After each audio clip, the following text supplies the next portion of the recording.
باعتبارنا بنقول شعر بادئ وموضوعنا حيكون الحماس. شعر الحماس. على كده جايين لابسين السديريات وشايلين السيوف وكده عن الهيئة السودانية. فقالوا لنا لازم تدخل غرفة بجاي اسمها المكياج. فيه شنو؟ قال والله في كريم كده لأنه كشافات الساطعة بتأثر على البشرة وضروري من الحكاية دي. لازم تعمل المكياج ده. قلنا له اخوانا المكياج ده نحن ناس بادية ما بينفع معانا.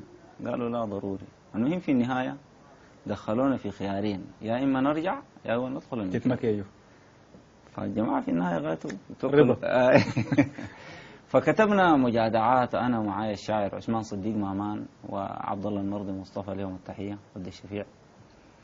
فبقول له بعد ما كنت يا مامان مسمى الحاج ومن درب الميوعة يا رفيق لجاج حاشوك الجماعة ودخلوك في سياج من بعد البدر رسموا لك المكياج.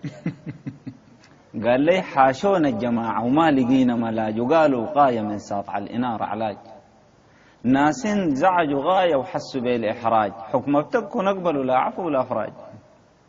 فقام قال لي يا أبو المر بعد ما كنت مر في اللوك خلقوا لك عيالا من علوك دلوك جابوا لك مراية بالكريم دهنوك يحلي لك زمان وقتا بتاكل الشوك.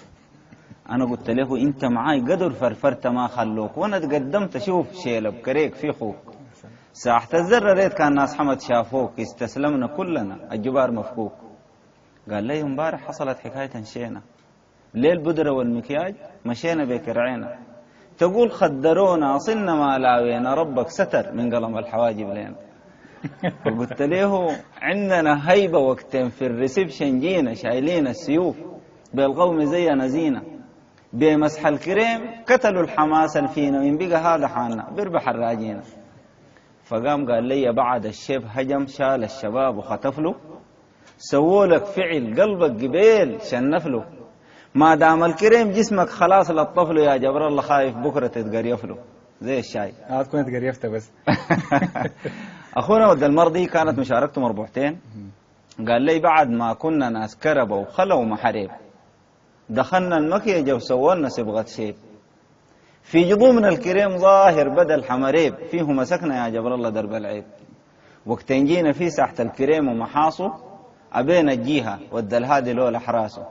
قال لي الكريم يا ابني ما من ناس وقلت له تمسح أصل الزول بياكل العاسو. الحقيقة هو كان حوار طويل يعني حتى أخونا عبد القادر الحبيب أدلى بيدلو في الموضوع ده اللي بيعد البرنامج يعني.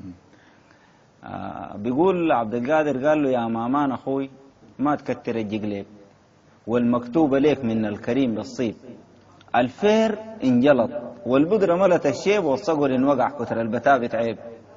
فقام قال له للمكياج قعدنا وزدنا في الإديب ونجم الجن وقع دانانا ليل غريب الفير انجلط فوق القبيل شنحيب أعمان الغدر من قجة الفرنيب. ما شفنا الشركة الخاتين لنا. نعم.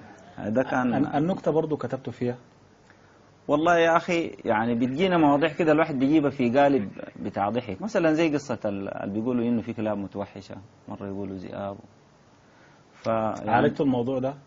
عالجنا لكن يمكن ما حفظت الموضوع كله بس بيقول مثلا أبدا نحن ما زي دي كلابة نحن بلدنا أبدا ما زي دي كلابة وشفناها الصور حادة وطويلة نيابة. الفارس اللي بيقول في الحر ولدك يابا بعد الغيبة ليه كان رسله يابا. بيخاف من بيقول الكلاب وما الكلاب. نعم. نحن نتواصل مع كل المشاهدين الأحباب الأعزاء عبر ظلال الأصيل والتواصل يمضي معكم ولكن بعد الفاصل.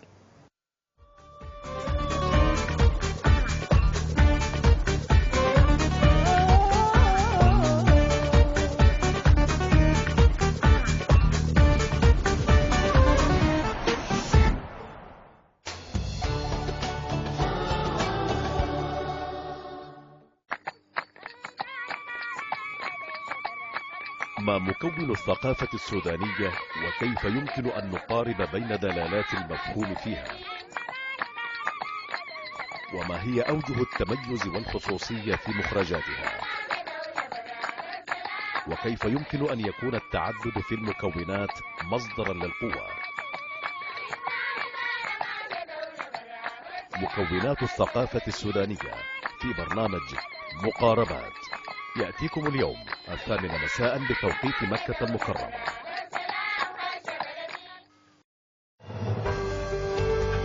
ما هي آخر المستجدات في محادثات الدوحة بشأن دارفور؟ لماذا لم تتوحد الحركات الدارفورية حتى الآن؟ وإلى أي مدى يمكن التوصل إلى اتفاق بهذا الشأن في هذه الجولة من المفاوضات؟ مفاوضات الدوحة بشأن دارفور في برنامج حديث الوحدة والسلام، يأتيكم اليوم 10 مساء بتوقيت مكة المكرمة.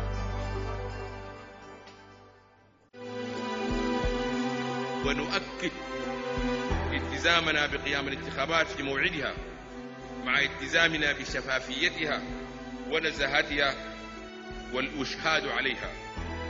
حملة الشروق لدعم الانتخابات في السودان.